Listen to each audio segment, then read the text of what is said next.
It was merely the document that we could use to give to the people who don't get it yet so they could start following. Or even more technical, Avinash Kaushik. How many of you know Avinash? Fewer, but still an amazingly large number. Another bestseller from an unknown author in 12 languages so far. Why? Because Avinash goes around the world meeting with tribes of people who are obsessed with measurement and analytics. Yes, there are people like that. And when Avinash meets them, he connects them to each other. Autodesk didn't realize there were all these other people at Autodesk who were obsessed with his way of looking at the world, but there were. And by creating a center where there didn't used to be one, he was able to connect people who desperately wanted to be connected to create a tribe. In the offline world, in the physical world, let's talk about the M-Dot triathlon. Turns out there's triathlons all over. I didn't tell that guy to tattoo the word tribe to his leg. I just did. Turns out that you can run a triathlon in your backyard if you live near a body of water, right? All you gotta do is swim 2 miles and do all that other stuff. Why then, if you didn't qualify for the real triathlon, the M-Dot triathlon, the one in Hawaii, why would you pay $40,000 to enter a race you know you're going to lose? Right? Because if you didn't qualify, you're going to lose. Because it's a tribal event. The M-Dot people are rolling in money because they figured out how to unite this group of people that had no one uniting them.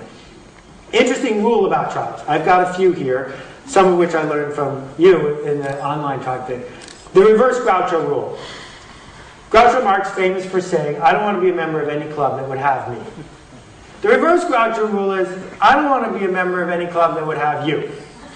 And then one of the challenges, think about that for a minute, one of the challenges that you have if you want to lead them on a tribe is that lots of tribes don't want to let other people in. Lots of tribes are quite content to keep it small, quite content to keep it special. Leave the riffraff out, please.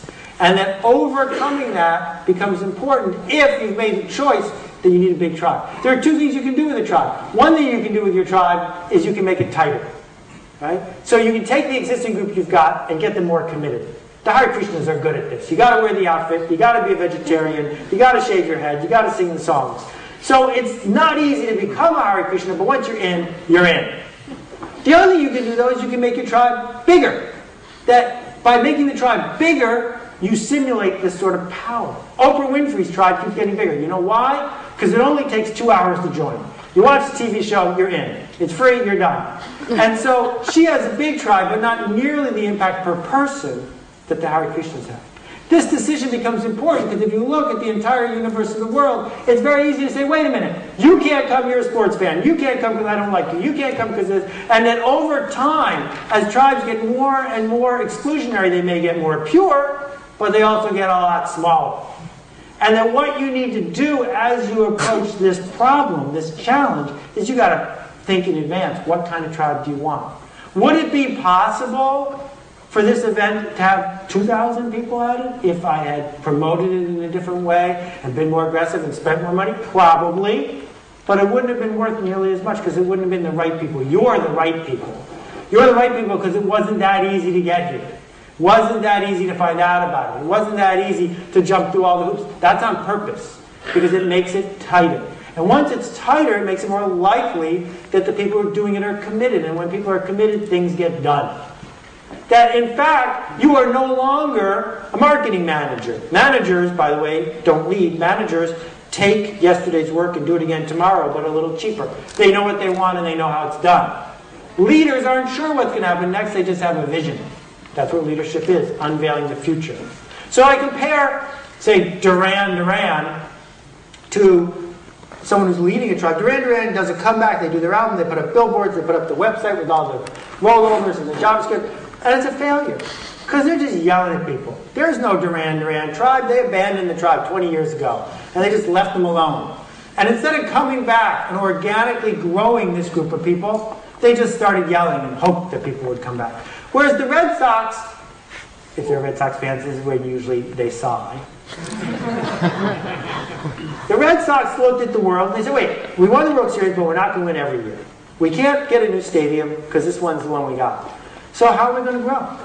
they decided to do things like hire all-star Japanese baseball players at high salaries. Why? It extends the tribe into a whole new country. They decided to create garb and clothing and expressions that could be transcending geography and connect people who want to be against the Yankees, who like being underdogs, and it's worked. Nature Conservancy, figuring out how to build a brand that people are willing to tattoo on the back of their head. Another decision about tightness versus scale. Now, one thing you got to understand is that every market has people who might join your tribe. But not everyone will ever join any tribe. If everyone joins every tribe, it's not a tribe anymore. Oxygen breathing, that's not a tribe. It's just something everyone does. So you may have something for the yellow circles, but not the purple circles. And you need to think about the fact that you're never going to convert everyone, that you don't need to convert everyone. All right, so this is the point at which I get annoyed. Because what a lot of people want to know is, tell me exactly how to do this. Tell me what I should do tomorrow to make this work. Now, it's fun to riff about what you might do. That this tribe that many of you belong to, which has thousands of people in it, we learned a lot doing it. But the stuff that we learned is useless to you, because it's just a tactic. When I did a Wordle word map of my book, and what's fascinating about it is if you look at the words that show up the most often, they have nothing to do with what you should do exactly tomorrow morning at 10 a.m. That's not my job. My job is to make you uncomfortable enough that you're not doing something, that you will start looking at the opportunities in front of you and find the path to get there. That the problem, the challenge that organizations of every stripe have isn't that they can't do this, it's that they're not sold on wanting to do it. And that what we need to do before we're going to get the leadership we deserve, the leadership that we need, is we're going to decide that we need the leadership. Once we decide we need it, we're going to find it. So you could put up statues. That's a tactic that works. It builds long-term, multi-generational tribes. But wait a minute. These guys don't have any statues. And they don't have any of the dogma that someone else might have, but it worked for them. You take a look at a politician.